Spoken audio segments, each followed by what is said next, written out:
Talaga po nun Yeah. sa panahon ngayon dahil ligaw na po ang ating taong bayan. Minsan kung ano pa yung fake news, yun po ang pinaniniwalaan ng tao. Alam niyo po kasi ang nakakatakot ngayon, pag nauna yung fake news, tapos nilalabas mo na yung totoo, That's true. dahil marami nang nakabasa, marami nang nakapanood ng fake news, ang pinaniniwalaan ng tao yung fake news. Kaya sana po, meron din po tayong panukala patungkol dyan, suportahan din po ninyo. Kasi Na dapat, magkaroon po Yeah. ng matinding kaparusahan ang gumagawa ng fake news. Opo.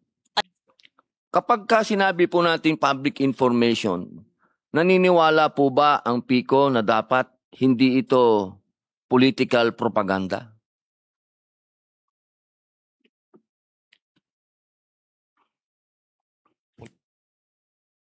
Ang public information po dapat hindi political propaganda. Dapat po ay katotohanan, di ba po? news dissemination must be based on truth. Opo, kahit Yes. walang proteksyonan na kahit na sino. Mali o tama, dapat The public truth. information The truth. malaman Yes. ng katotohanan. Yes, sir. Opo. Meron po tayong katanungan na nakakagulo rin po. Kanina tinanong na po ito ni Senator Raffy. Katunayan, paglakad po niya doon, sinundan ko siya sa lounge. Sinabi ko sa kanya, "Boss, ba't hindi mo pa tinuloy? Tinanong mo na eh." Yung patungkol po sa mga troll, ito po kasi ay kalat na kalat. Alam naman po natin na ang troll ay pinanggagalingan ng bullying. At alam naman po siguro ng ating ahensya na pati po sa pribadong buhay at personal na buhay, marami na pong napapahamak sa bullying. Meron na pong mga batang nagpapakamatay, meron na pong nasisira ang mga buhay, kagagawan po ito ng mga troll. Ang atin po bang ahensya, PICO, ay naniniwala na dapat may troll ang gobyerno? Humingi ka na naman ng dagdag. Puro palpak naman yung mga vlogger mo. Pasensya na, madam. Ginagawa naman po namin lahat yung mga script na pino-forward sa amin eh. Sinunod naman po namin. Puro nga kayo palpak eh. Puro kayo hingi ng budget. Wala naman nangyayari. Ilan ba hawak mo na Class A? Wala po akong hawak na Class A. Puro Class D lang po. 20 na troll. Sino yan? Yung grupo po ni Madarahog. Kasama sila Rosalinda at taga-Bukid. Yan ba yung matandang mukhang gorilla na puro live ang pinagagawa? Yes po, madam. Sila din po yung humingi ng dagdag sa budget nila weekly. Talagang kapos na. Hindi magdadagdag. Puro naman walang kwentang ginagawa ng mga yan. At puro kayo kabubuhan sa totoo lang. Puro kayo palpak. Ang sakit naman magsalita, madam. Masakit ba? O masakit na ang bulsa? Sa totoo lang, nag-aabono na nga ako. Wala akong pera. Dahil sa kahingin nito si Madarahog. Wala akong pakialam at problema mo yan. Napakabobo ng mga kinuha mo. Ay, nagsasawa na rin po ako, madam. Ganito na lang. I resign. Starting today. And remind lang po kita, record din to pag-uusap natin. Shit. Pinatayan ako. Ayon po sa mga... Pwede niyo pong sabihin hindi sa inyo galing ito, ha? Opo. Hindi ko po sinasabing sa inyo galing ito. Opo. Ang sinasabi lang po nila, ito daw po ay boses ng USEC. Sa totoo lamang po ba? Sino po ba ito? I have no idea. I was about to ask you, Opo. who is it supposed to be? Can you please state on the record? Ang sabi po nila, ito daw po ay voice recording ni USEC Claire Castro. Meron din po tayo kasing isang video na inaamin po ng ating Pangulo na mayroong troll. Pwede po bang papalabas po natin yon? 2016 pa eh. Malayo pa tayo. Nag-start talaga ito dahil noong 2016, nagpo-protesta tayo. Wala tayong makuha na oras sa ABS, wala tayong makuha sa Channel 7, wala tayong makuha sa Inquirer, wala tayong makuha sa Philstar. Binabanat-banatan tayo ng Rappler. Eh, sabi ko, the only option that we have is social media. Kaya June kami nag-concentrate. Kaya nag-hire ako ng libo-libo na troll army. Ipapakilala ko sa inyo ang ating... Kung joke man po ito o hindi, kayo po ba sasabihin niyo uli sa amin at naririnig po ng taong bayan na wala kayong troll sa gobyerno? Yun lang po ang kailangan natin linawin. Opo. So, babalikan ko po kayo. Kung wala pong troll ang gobyerno, inaasahan ko po ba na itong ating bill na Senate Bill number 1490, ang Anti-Troll Farm Act, ay susuportahan ng PICO? That is against fake news, and I would like to study it and enhance it further, and even join your honor as co-author. And I would like to ask the PCO, Dave Gomez was a newsman, really respected newsman, Kilala ko po si veterano. So, supportahan natin yan. Yes. Yun lamang po ang gusto nating ipunto. Dahil kung ang nagagamit po itong mga gumagawa ng mga fake news ay ang gobyerno, paano pa hindi taga-gobyerno? Yun lang naman po ang punto natin. Kung nagagamit nila yung boses, sasabihin nilang USEC yun, at ilalabas nila pa ang Pangulo natin, paano pa yung ibang tao? So kailangan po natin talaga itong bill na ito. Hindi po ako nandito para mamulitika. Tandaan po ninyo, kahit tingnan nyo po ang records ko, kahit kailan hindi ko po binanata ng presidente ng personal. Kung meron mo po akong sinasabi, polisiya at politika. Opo. Next to interpolate is Senator Robin Hood Padilla. Senator Robin Padilla is recognized. Maraming salamat po, Ginoong Pangulo, at sa ating pinunong mayorya. A'udhu billahi minasyaitanir rajim. Bismillahirrahmanirrahim. Alhamdulillah Rabbil alamin. Okay po ba sa ating ginagalang na senadora, ating pong sponsor, na makapagtanong po tayo ng mga ilang bagay? Masaya po ako na sumagot sa mga katanungan sa ating gentleman from Mindanao na sigurado po ako ay gusto rin tumulong para po sa ating mga ahensya ng gobyerno. Maraming salamat po. Bilang ako po ang tagapangulo ng public information, ako po ay katuwang ng presidential communication. Tayo pong dalawa ay magkapartner. Dahil sinasaad po ng saligang batas na walang mga pinakamakapangyarihan kung hindi ang makapagbigay ng tamang informasyon sa taong bayan. Yan po ay nasa konstitusyon. At ako po ay nandirito sa harapan po ninyo upang makatulong po ninyo. Hindi po ako para banatan o silipin o anuman ang patungkol sa Presidential Commission. Kaya ako po ay nakasuporta sa inyong budget. Ako po ay isa sa mga tagapagtanggol po ninyo kapag may kinalaman po sa pulisiya. Ako po ay kailanman ay hindi na personal. Lahat po ng issue ko ay political. Hindi po ako kabilang sa mga bumabanat ng walang masasabi po nating mga naninira. Okay. Hindi po ako yon. Una ko pong gustong sabihin ay patungkol po dito. Meron pong mga bagay na gusto ko pong linawin galing po sa PICO dahil dapat po sa inyo ang unang-unang pinanggagalingan ng tamang balita.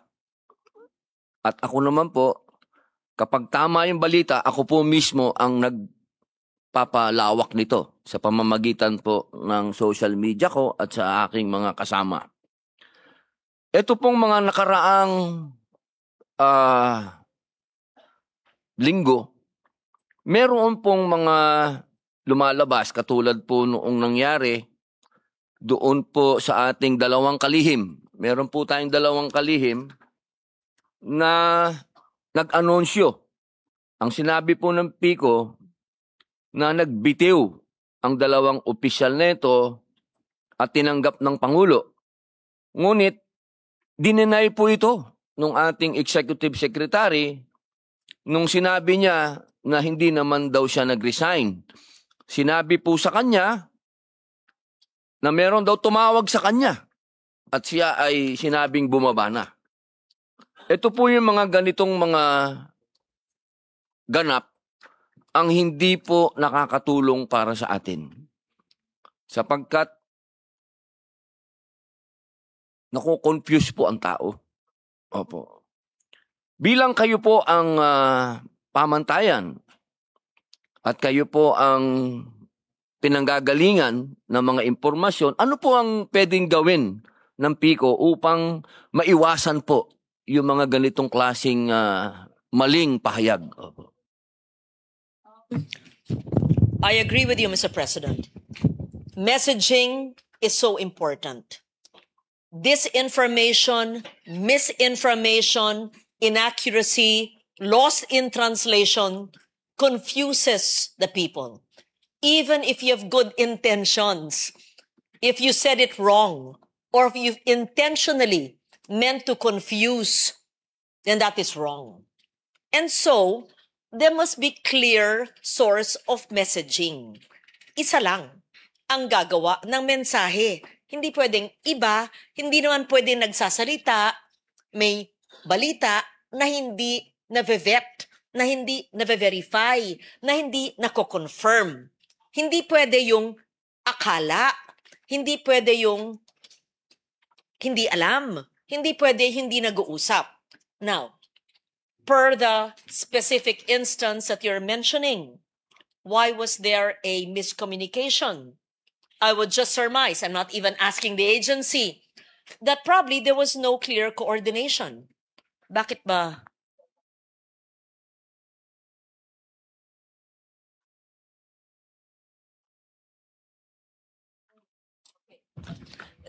The PCO secretary says that the announcement given by the president himself was conveyed to the PCO, and that is the source of their declaration or their message. So in this case, you followed the process, which is the president himself through the Derecho sa Inyo gave that statement.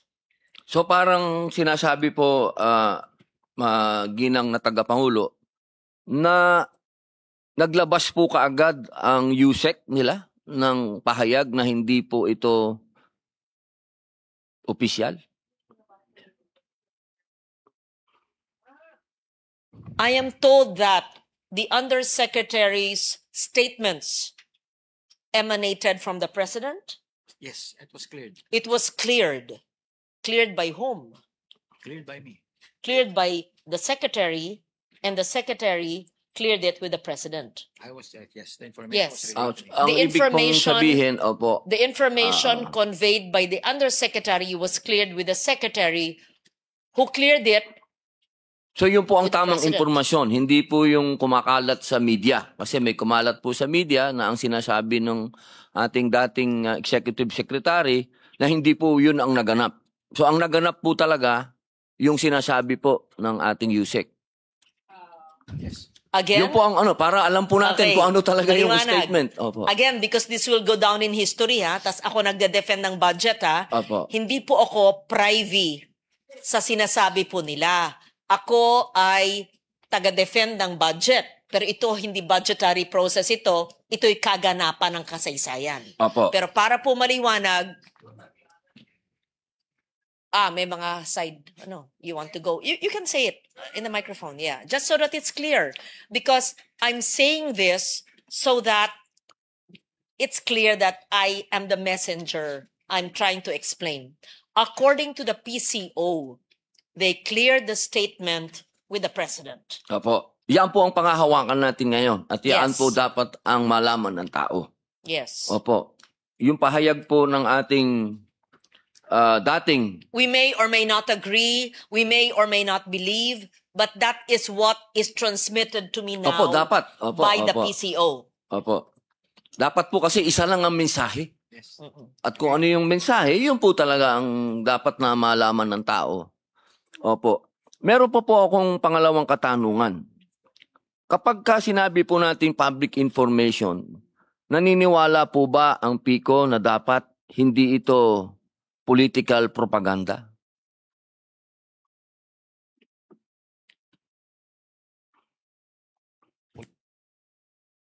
Ang public information po, dapat hindi political propaganda. Dapat po ay katotohanan, di ba po? Absolutely. News dissemination must be based on truth. Opo, kahit Yes. walang proteksyonan na kahit na sino. Mali o tama, dapat public truth. information The truth. malaman Yes. ng katotohanan. Yes, sir. Opo. Meron po tayong katanungan na nakakagulo rin po. Kanina tinanong na po ito ni Senator Raffy, katunayan paglakad po niya doon, sinundan ko siya sa lounge, sinabi ko sa kanya, "Boss, ba't hindi mo pa tinuloy? Tinanong mo na eh."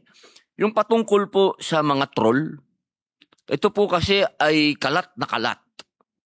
Alam naman po natin na ang troll ay pinanggagalingan ng bullying. At alam naman po siguro ng ating ahensya na pati po sa pribadong buhay at personal na buhay, marami na pong napapahamak sa bullying. Meron na pong mga batang nagpapakamatay, meron na pong nasisira ang mga buhay, kagagawan po ito ng mga troll. Ang atin po bang ahensya, APICO, ay naniniwala na dapat may troll ang gobyerno? Hindi ko kailangan sagutin, itanong sa kanila. Dapat wala. Ayon sa kanila po, ay wala. Pero actually, talaga bang wala? Sa mga resources na binibigay sa inyo, malay naman namin na wala. Kasi yan ang kalakaran. I mean, I'm speaking for myself. I mean, Opo. of course, the official statement. Again, I'm defending their budget. And I'm only saying this based on what is transmitted to me. But, not that I don't believe you, Secretary, but because it happens in real life, we don't know. So, I am told they do Na wala not have po. trolls. Opo. I am told they do not use government funds for fake news and trolls. All But- organic supporters. They're all organic supporters. And if you have any proof, please tell me. And I would be happy to call them out and to prove that to them. Meron po kasing, Yes. opo, maraming salamat po, ginang tagapangulo. Meron po kasing lumabas na voice recording, kung pwede po natin mapanood, para sa inyo po manggaling kung totoo ito o ito ay AIO o ito'y kagagawan lang ng mga ibang taong gustong manira. Pwede po natin mapakinggan.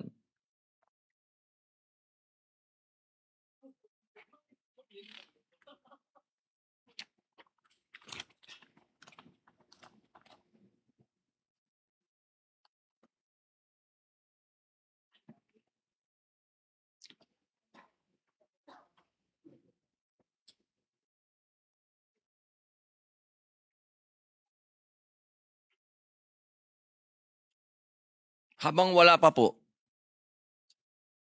ako po ay merong final na bill kasi. Ang tawag po natin dito ay Anti-Troll Farm Act.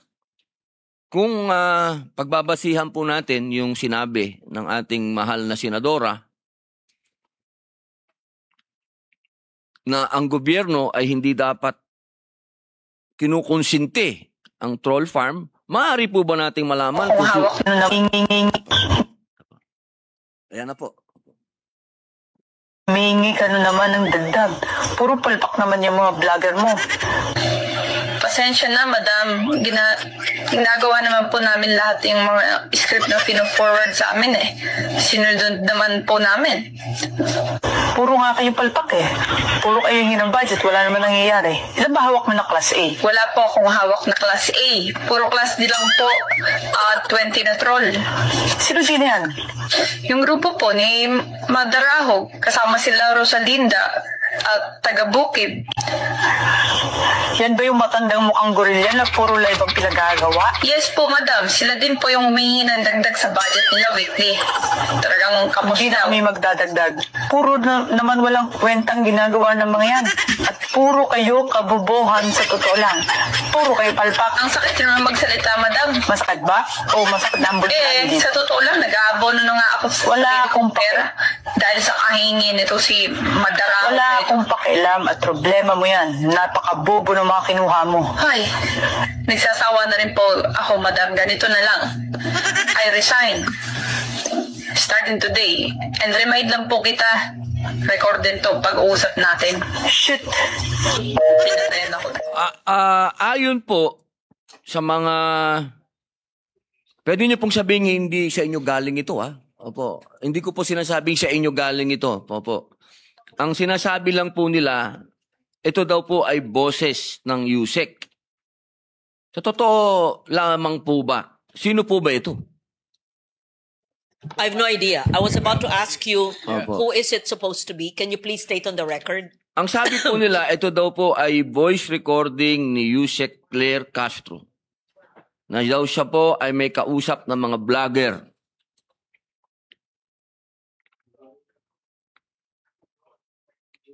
So hindi po, sa inyo po hindi galing sa kanya. Opo. Instead of naming somebody that we're not sure of, why don't we send it to the NBI for voice print?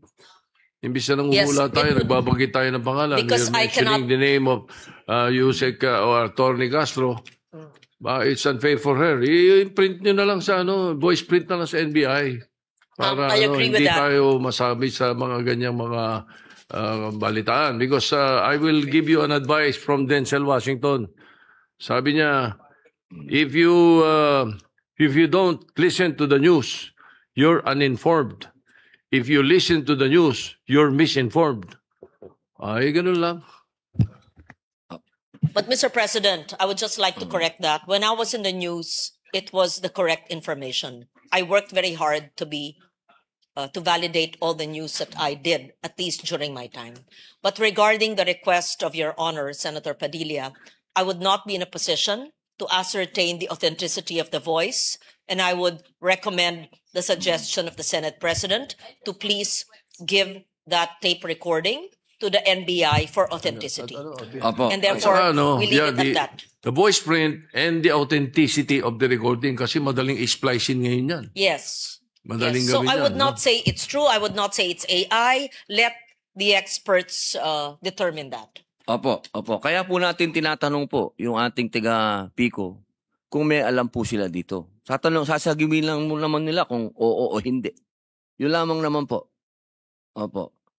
So kung meron pong kumpirmasyon na hindi po sa inyo galing ito, meron din po tayo kasing isang video na inaamin po ng ating Pangulo na merong troll. Pwede po bang papalabas po natin yon?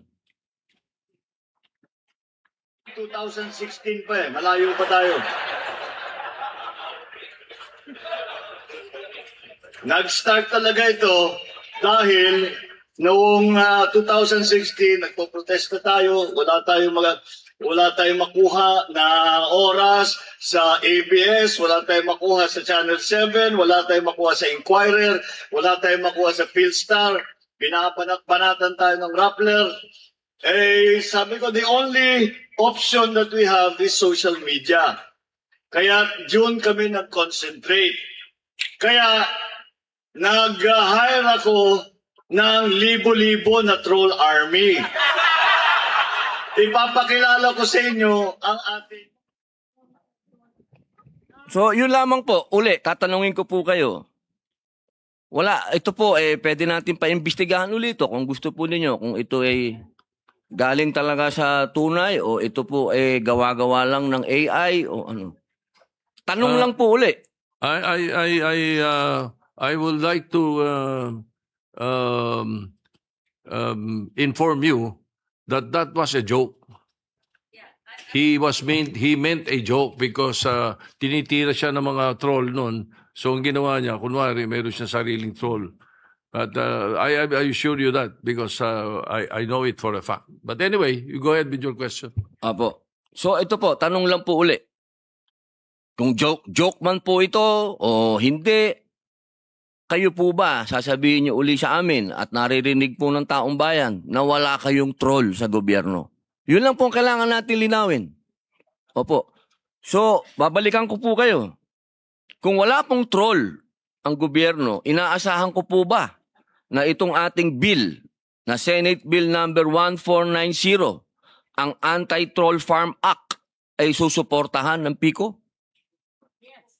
That is against fake news, and I would like to study it and enhance it further, and even join your honor as co-author. And I would like to ask the PCO, Dave Gomez was a newsman, really respected newsman. Kilala ko po si Boss. Veterano. So, supportahan natin yan. Yes. Yun lamang po ang gusto nating ipunto.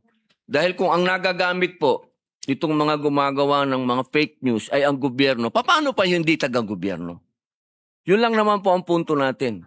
Kung nagagamit nila yung boses, sasabihin nilang USEC yun, at ilalabas nila pa ang Pangulo natin, paano pa yung ibang tao? So kailangan po natin talaga itong bill na ito. Hindi po ako nandito para mamulitika. Tandaan po ninyo, kahit tingnan nyo po ang records ko, kahit kailan hindi ko po binanata ng presidente ng personal. Kung meron mo po akong sinasabi, polisiya at politika. Opo. Meron po pong uli. Yung pong fact-finding mechanism ng PICO, meron po ba kayong sarili ng, kumbaga, grupo na gumagawa po nito para po sa fake news? Kasi naalala ko po, yung unang hearing ko po ng public information, nangako po sila sa akin na gagawa sila ng task force na hawak ng paghahanap ng fake news. Gusto ko lamang pong tanungin kung nagawa ba yung task force na yun?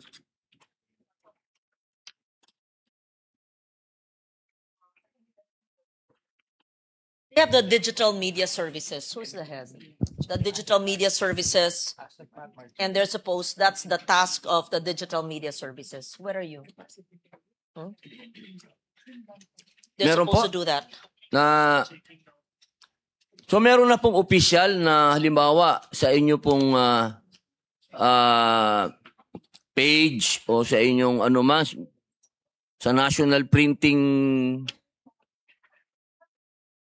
Kasi minsan po pati yung fact-checking ng ibang media outlet, political eh. Oo, baka po pwede Mr. galing na President. talaga mismo sa PICO. Yeah. Opo. Yes, actually, Mr. President, each bureau under, whether you're PIA, whether you're in radio, everybody should, it is the responsibility of every media practitioner to do fact-checking. To have a group for fact-checking. Nung panahon namin, walang ganun. Kasi kami nag-fact-check. If you're a journalist worth your salt, you should know your sources. You should stand on the truth. You should verify it not once, not twice.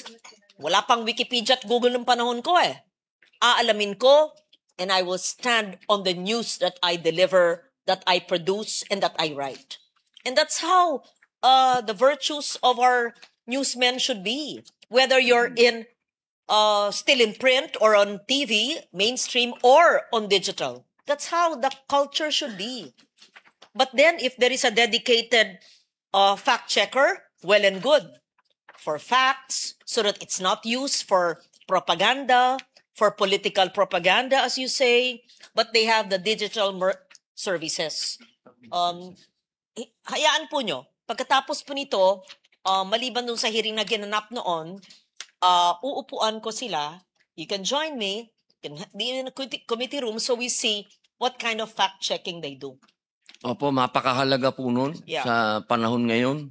Dahil ligaw na po ang ating taong bayan. Minsan kung ano pa yung fake news, yun po ang pinaniniwalaan ng tao. Alam niyo po kasi ang nakakatakot ngayon, pag nauna yung fake news, tapos nilalabas mo na yung totoo, That's true. dahil marami nang nakabasa, marami nang nakapanood ng fake news, ang pinaniniwalaan na tao yung fake news. Kaya sana po, meron din po tayong panukala patungkol dyan, suportahan din po ninyo. Kasi Na dapat, magkaroon po Yeah. ng matinding kaparusahan ang gumagawa ng fake news. Opo. I agree with you. First, I will co-author the No Troll Farm Act. Number 2, kung ang news dapat, gaya ng panahon namin, television man o print o radyo, alam mo kung kanino galing yung balita. Di ganun din sa digital. Wala namang pinagbago yan eh. It's just a different medium. It's just digital. So dapat alam din natin yung source. Alam yung producer, alam yung writer, alam yung anchor, alam yung boses kung sino siya. O di dapat may attribution. Di ba? Sino yung researcher? Para pag may mali, Sino yung nagsabi? O di dapat may attribution. Opo. Di ba? Opo. Tama po. Sang-ayon ako dyan. Galit na galit ako sa mga nag-iimbento or binabaliktad or binabali or may kakulangan lang ng common sense na mali-mali. Opo. Iba sinasadya, iba Karamihan po sinasadya. sinasadya Opo. or walang kaalaman or walang kakayanan. Opo. Tapos bigla na lang nagkaroon ng platform na libre, magsalita na wala naman pinanggalingan ng katotohanan. I agree with you. Salamat Yeah. po. Noong pong talon na po tayo sa isang nung nakaraang buwan lang po na-sponsoran po natin ang Right of Information. Ito po ay LIDAC. Opo. Inaasahan po natin sana ang PICO na sa darating pong interpelasyon po nito dito mismo sa plenaryo, inaasahan po ba namin na nandun po kayo?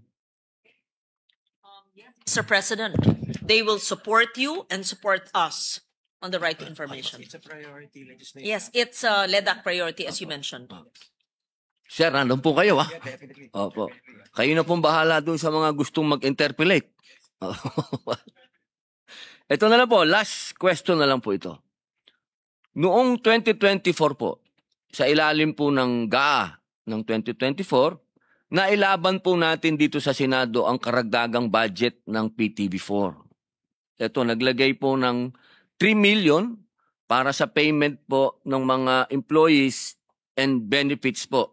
Benefits and entitlements po nila na may kinalaman po sa overtime pay. Gusto ko lamang pong malaman kung ito po bang pera na ito ay nakarating doon sa mga empleyado. Opo. Yun lang po. Last question na po yun. Kung thank ito you po for ba that. may napuntahan, yung 3 million. Thank you so much for that. We will add that to what they will liquidate from the billions that were given in 2015 to the 3 million given last year. I appreciate, ha? Nagamit daw. Hindi, resibo. Nagamit daw. Pero humingi ako resibo. So, they will give, Your Honor, a list of all the amendments that we have given since 2015, even before their term. Yun po. Okay. Yes. Yung napakagandang balita po niyan. Dahil yun lang po yung, alam nyo, kahit na sa larangan po ng pag-aartista, kilala ko rin po yung mga nasa news, kilala ko rin po. Parang isang pamilya lang po kami. Alam niya naman yan, sir. Tayo. Kaya kung ano yung nararamdaman ng mga yun, nararamdaman din natin. Kaya maraming salamat po. Yun lamang po, Ginoong Tagapangulo. Maraming salamat po. Mali bang malaman yung bill number na sinasabi ni Senator Padilla? Opo. Senate Bill number 1490 po. 1490 po. 1490. Opo. It's a good. That's good. Pero I have a better idea. Why don't you also support Senate Bill 191? Na mas nauna, it is the Anti-False Content and Anti-Fake News Act, which I filed July 7, 2025. Isama nyo rin yan sa priority ninyo. Opo. Ito magiging encompassing yun at mas sapul yung mga fake news. Dahil dito sa hall na to, ako pinakamatinding biktima ng fake news. Mr. President, Mula nung araw hanggang ngayon. Mr. President, I would love to prioritize that and I would include the troll farms. Kasi yung troll farms, parte na yan ng fake news eh. So, paano ko lang mataas sa binanggit ni Senate President, pwedeng isa lang pasa natin, isama na natin, subsume natin yung kontra troll farm. Kasi yung mga troll farm, parte yan ng fake news network, di ba? Sila po yung nagpapakalat. Yes, so I would be very, very happy if that anti-fake news bill could be heard and we could enact it into law. We should concentrate on that, the fake news, fake content, Yes. Kasi we keep on saying troll farms. Pwedeng lahat ng sumusuporta sa'yo, pwedeng tawaging troll eh. Pwede rin lahat ng magandang bagay na ginawa mo, ikakalat ng troll farm kung meron man troll farm So, hindi ibig sabihin masama yung salitang troll. Depende sa paggamit. Therefore, ang concentration is fake news, false content. Yun ang concentration. And whether the troll is good or bad, as I said, diyan makikita natin diyan 20 sa laman na sinasabi nitong mga nasa social media na to. Hindi po ba? I agree with you. I will Alright. study both measures, and I believe that those two bills are in your committee, Mr. President. So I would be supportive of enacting those bills. And as I said, mula nung kabataan ko, ako'y advocate ng totoong balita, at ang kinalakihan ko po na hanggang ngayon yun ang aking kultura, tumanda na po sa balita, ay importante we stand on the truth. Wag linilihis, wag nang iimbento, wag gamitin ang kamangmangan. Yun lang ba? Maraming Thank you. salamat po. Thank you, Maraming Mr. salamat. President. Thank you. Majority Leader.